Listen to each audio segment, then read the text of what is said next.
दोस्तों, स्वागत है आप सबका आपके अपने YouTube चैनल वर्दी क्लासेज में। तो चलिए शुरू करते हैं पहले प्रश्न से। पहला प्रश्न देखिए कह रहा है कि प्रारंभिक आर्यों के बारे में निम्न कथनों में से कौन सा सही नहीं है। सही नहीं है पूछ रहा है, ठीक है। तो दिया है वे मुख्यतः नगरों में निवास करते थे, तो यह आपका सही नहीं है, इसलिए राइट ऑप्शन ए होगा। क्योंकि जो आपका यहाँ पर वैदिक सभ्यता था, यह एक ग्रामीण सभ्यता थी। क्या थी? यह एक ग्रामीण सभ्यता थी। और वहीं आप देखेंगे सिंधु घाटी सभ्यता, तो वह एक क्या आपका था, एक नगरीय सभ्यता थी, ठीक है, या एक शहरी सभ्यता थी। तो प्रारंभिक कार्यों के बारे में निम्न कथनों में से कौन सा सही नहीं है? वे मुख्यतः नगरों में निवास करते थे, यह सही नहीं है। लेकिन अगर हम आगे बात करें इस ऑप्शनों में कि वे संस्कृत बोलने वाले थे, तो यह सही बात है कि उनकी जो भाषा थी वो संस्कृत थी। वे घुड़सवारी किया करते थे, ये भी सही है। वे कई झुंडों में भारत में पहुँचे, यह भी वही बात सही है, ठीक है। तो जो आर्य थे वो मुख्यतः नगरों में निवास नहीं करते थे, ठीक है, यह आपका गलत है। चलिए, इनमें से किस फसल का ज्ञान वैदिक काल के लोगों को नहीं था? तो देखिए, चावल का ज्ञान था। चावल तो हड़प्पा सभ्यता से ही था।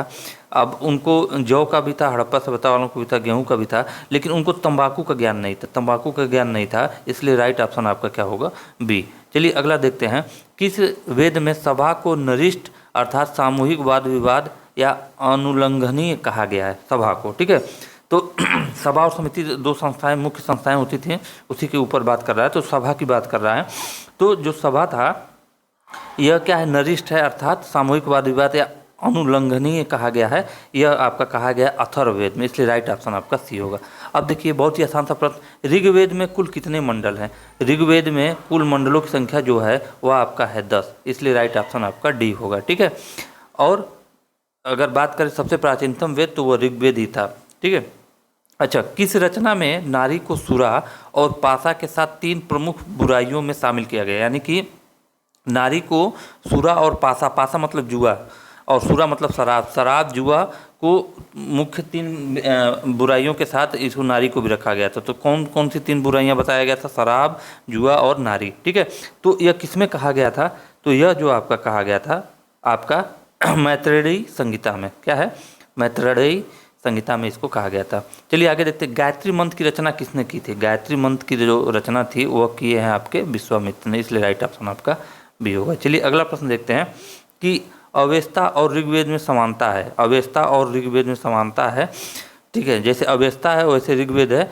अवेस्ता किस क्षेत्र से संबंधित है? तो अवेस्ता जो है आपका ईरान से संबंधित है और ऋग्वेद आपका इंडिया से संबंधित है। आर्य शब्द का शाब्दिक अर्थ, आर्य शब्द का जो शाब्दिक अर्थ होता था वह होता था श्रेष्ठ या कुलीन। आर्य शब्द का जो शाब्दिक अर्थ होता है वह श्रेष्ठ या कुलीन होता है। अगला प्रश्न देखिए, पूर्व वैदिक या ऋग्वैदिक संस्कृति का काल किसे माना जाता है? तो जो पूर्व वैदिक या ऋग्वैदिक संस्कृति थी उसका जो काल माना जाता है वह माना जाता है 1500 ईस्वी से 1000 ईसा पूर्व तक, मतलब 1500 ईसा पूर्व से 1000 ईसा पूर्व तक माना जाता है ऋग्वैदिक संस्कृति या पूर्व वैदिक, ठीक है, काल। पूर्व वैदिक या ऋग्वैदिक काल माना जाता है 1500 ईसा पूर्व से 1000 ईसा पूर्व में, क्योंकि ऋग्वेद की रचना इसी काल में हुई थी। और उत्तर वैदिक संस्कृति के काल किसे माना जाता है? तो वह माना जाता है आपका 1000 ईसा पूर्व से 600 ईसा पूर्व तक। बाकी 3 वेदों की रचना, जो बाकी 3 वेदों से वैदिक उत्तर वैदिक संस्कृति के जो स्रोत हैं वो बाकी 3 वेद हैं। और अगर ऋग्वैदिक काल के जो स्रोत की बात करें कि ऋग्वैदिक काल की जानकारी हमको किससे मिलती है? ऋग्वेद से मिलती है। या पूर्व वैदिक काल की जानकारी किस वेद से मिलती है या जानकारी के स्रोत क्या है? तो वह आपका ऋग्वेद है। इसलिए ऋग्वैदिक काल या पूर्व वैदिक काल 1500 ईसा पूर्व से 1000 ईसा पूर्व तक, और उत्तर वैदिक काल, ठीक है, वो 1000 ईसा पूर्व से 600 ईसा पूर्व तक। चलिए, किस देवता के लिए ऋग्वेद में पुरंदर शब्द का प्रयोग होता है? पुरंदर, ठीक है। पुरंदर मतलब होता है किलों को तोड़ने वाला, ठीक है। तो पुरंदर शब्द किसके लिए प्रयोग हुआ है? इंद्र के लिए, ठीक है, इंद्र के लिए। इनके लिए वृत हंता का भी प्रयोग हुआ है। वृत नामक एक मतलब राक्षस था, उसका इन्होंने वध किया था, उसके लिए इनको वृत हंता के नाम से भी जाना जाता है। तो पुरंदर किसके लिए प्रयोग किया गया है ऋग्वेद में? वह आपका इंद्र के लिए, इंद्र के लिए प्रयोग किया गया। शुल्व सूत्र किस विषय से संबंधित है? जो शुल्व सूत्र है वह आपका ज्यामिति से यानी ज्योमेट्री से संबंधित है। जो शुल्व सूत्र है वह आपका ज्योमेट्री से संबंधित है। क्लियर? चलिए आगे हम देखेंगे। अगला प्रश्न देखिए कह रहा है कि अस्तो माँ सदगमय, अस्तो माँ सदगमय कहाँ से लिया गया है? तो वह जो आपका लिया है ऋग्वेद से लिया गया है। अस्तो माँ सदगमय जो लिया गया है आपका ऋग्वेद से। अच्छा, किस वेद में जादुई माया और वशीकरण, मैजिकल चार्म्स एंड स्पेल्स का वर्णन है। तो किस वेद में जादुई और माया का वशीकरण जो है, इनका वर्णन किस वेद में है? वह है आपका अथर्ववेद। ठीक है। और अगर हम बात करें कि गाने योग जो संगीत का जो अगर हम वेद माने, ठीक है, गाए जाने योग जो इसमें थे, जो पद्य के रूप में कौन सा वेद था? तो वह आपका था सामवेद। ठीक है। ऋग्वेद को आप लोग जानते हैं। यजुर्वेद आपका यह आपका चिकित्सा से संबंधित था। चलिए आगे हम देखते हैं। अगला प्रश्न कह रहा है कि ऋग्वेद में सबसे पवित्र नदी किसे माना जाता है? तो ऋग्वेद में जो सबसे पवित्र नदी थी वह थी आपकी सरस्वती। ठीक है, सरस्वती नदी। आगे हम बात करें कि 3 क्रमों, ठीक है, में तीनों लोग को माप लेने के कारण किसे उपक्रम कहा गया? यानी 3 पग में 3 लोग को मापने के लिए तो किसने नापा था या मापा था? तो भगवान विष्णु मापे थे। ठीक है। अगला बात करें कि पुराणों की संख्या कितनी है? मोस्ट इंपॉर्टेंट करिएगा, पुराणों की संख्या जो है आपके कितनी है? वह है आपका 18, इसलिए राइट ऑप्शन आपका ए होगा। चलिए अगला प्रश्न देखते हैं कि वैदिक धर्म का मुख्य लक्षण इनमें से किसकी उपासना था? तो वैदिक धर्म में जो उपासना की बात करें तो लोग प्रकृति की उपासना करते थे, इसलिए राइट ऑप्शन आपका बी होगा। निम्नलिखित में से वह दस्तकारी कौन सी है जो आय द्वारा व्यवहार में नहीं लाई गई थी? तो आय द्वारा व्यवहार में नहीं लाई गई थी तो वह था आपका लुहार या लुहारगिरी। अब आगे हम बात करें कि आदि काव्य की संज्ञा किसे दी जाती है? आदि काव्य की संज्ञा, तो आदि काव्य की जो संज्ञा दिया जाता है वह दिया जाता है आपका रामायण को, इसलिए राइट ऑप्शन आपका डी होगा। निम्नलिखित में से कौन मूलतः जल या समुद्र का देवता था? जल या समुद्र का देवता, ठीक है, जल या समुद्र का देवता किसको बोला गया था? यह बोला गया था वरुण को। आगे हम बात करें कि पतंजलि कौन था? पतंजलि कौन था? तो पतंजलि जो थे वह पाणिनि के संस्कृत व्याकरण, यानी जो एक पुस्तक थी अष्टाध्यायी का एक टीकाकार थे, यानी एक पुस्तक लिखे थे, टीका लिखे थे, अष्टाध्यायी नाम से पाणिनि थे वो संस्कृत व्याकरण की। अच्छा, उत्तर वैदिक काल के वेद विरोधी और ब्राह्मण विरोधी धार्मिक अध्यापकों को किस नाम से जाना जाता था? जो वेदों और ब्राह्मण क्या है? ये उपग्रंथ होता था वेदों का। तो वेद विरोधी और ब्राह्मण विरोधी धार्मिक अध्यापकों को किस नाम से जाना जाता था? ठीक है, तो वह जाना जाता था श्रमण के नाम से, श्रमण के नाम से, इसलिए राइट ऑप्शन आपका सी होगा। चलिए अगला हम देखते हैं। अगला प्रश्न देखिए कि भारत के किस स्थान की खुदाई से लौह धातु के प्रचलन के प्राचीनतम प्रमाण मिले हैं? तो किस स्थल की खुदाई से? अंतरजी खेड़ा से आपको लौह धातु के प्रचलन के प्राचीनतम प्रमाण मिले हैं। कौन सा वेद अंशतः गद्य रूप में भी रचित है? देखिए वेद जो है, अगर हम ऋग्वेद की बात करें तो यह आपका क्या है, यहाँ पे गद्य रूप में है। और अगर हम बात करते हैं, समझिएगा, और यहाँ पे सामवेद तो यह पद्य रूप में है। और अगर हम यजुर्वेद की बात करें तो यह गद्य और पद्य, गद्य प्लस पद्य दोनों रूप में लिखा गया है। ठीक है, गद्य और पद्य दोनों रूप में लिखा गया है। अगला हम देखें सभा और समिति। प्रजापति की 2 पुत्रियां थी। प्रजापति की 2 पुत्रियां कौन कौन सी थी? सभा और समिति। सभा और समिति मतलब यह क्या है? यह आपका है, समझ लीजिए असेंबली। असेंबली मतलब जैसे कि कोई मतलब चीज़ है जिसका पंचायत समझ लीजिए। जैसे पंचायत हम लोग देखते हैं ना कि ग्रुप होता है, समूह होता है श्रेष्ठ लोगों का, उसमें सभा बैठती है, तो वही सभा और समिति, ये समझिए एक पंचायत, उस समय की पंचायत को बोलते थे। ठीक है, उस समय की। तो सभा और समिति की प्रजापति की 2 पुत्रियां थी का उल्लेख किस वेद में मिलता है? यह जो उल्लेख है वह आपको मिलता है अथर्ववेद में। किसमें? अथर्ववेद में, इसलिए राइट ऑप्शन आपका बी होगा। चलिए अगला देखते हैं।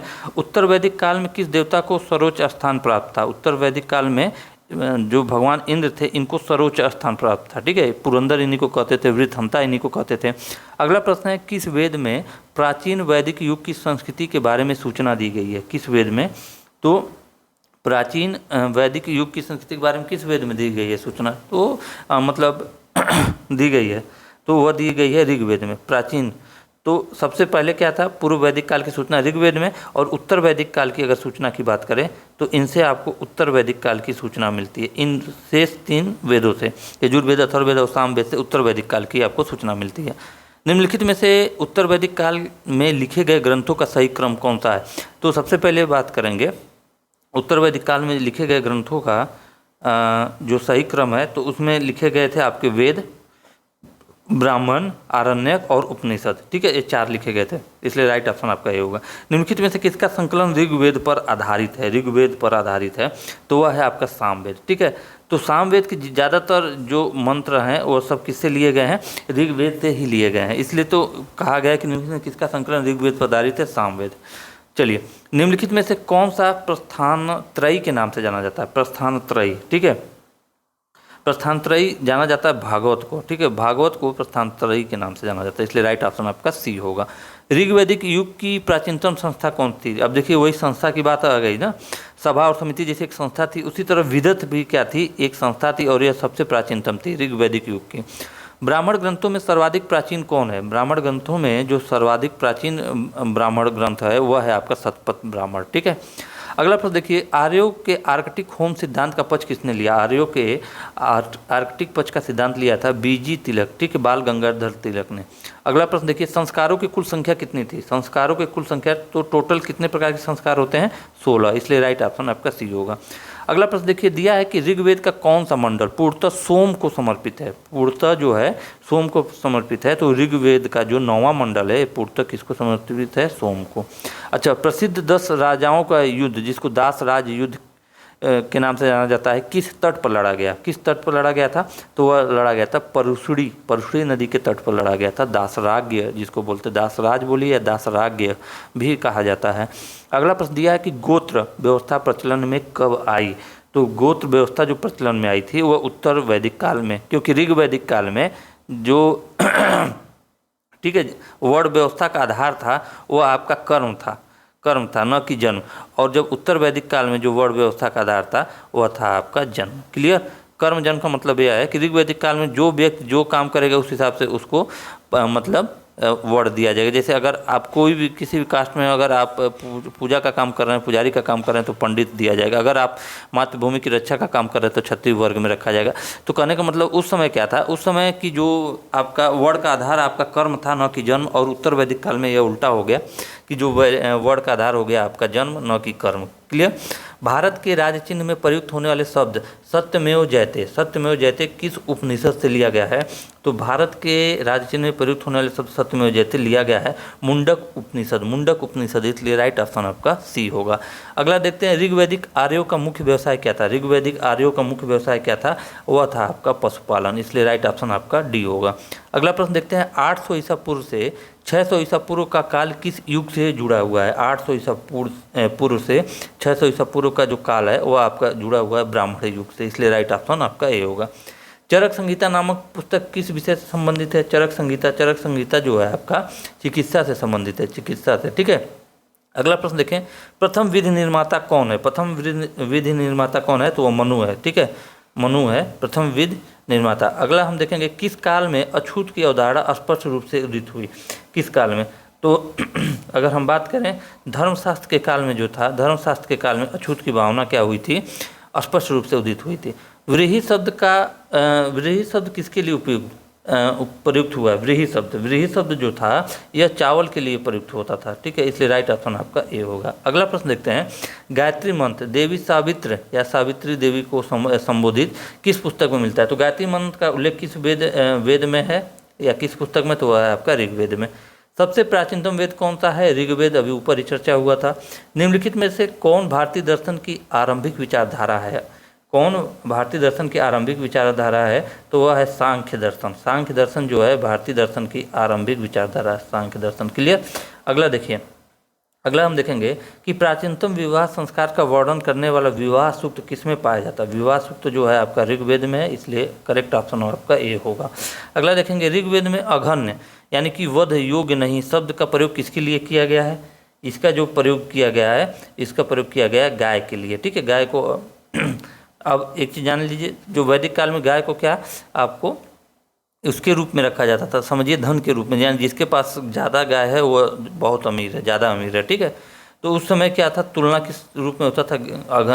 गाय को मतलब गाय के उत्तराधिकार के रूप में, मतलब किसके पास गाय का अधिकारी, किसके पास ज़्यादा गाय है, इस आधार पे होता था। निम्न में से कौन सी स्मृति प्राचीनतम है? कौन सी स्मृति प्राचीनतम है? तो वह है आपका मनु स्मृति। मनु स्मृति क्या है आपकी सबसे प्राचीनतम स्मृति है।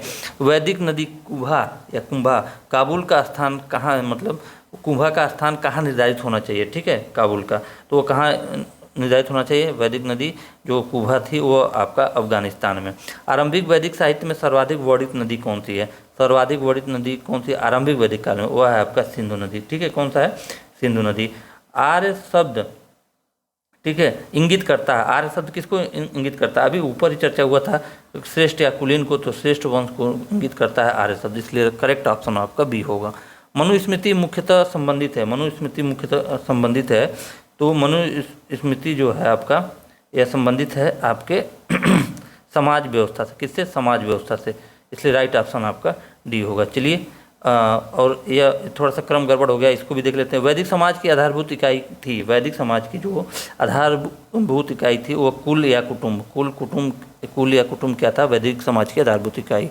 तो आशा करता हूँ वीडियो आप लोगों को बहुत ही अच्छी लगी होगी। फिर मिलेंगे अगले वीडियो में, तब तक के लिए जय हिंद, जय भारत।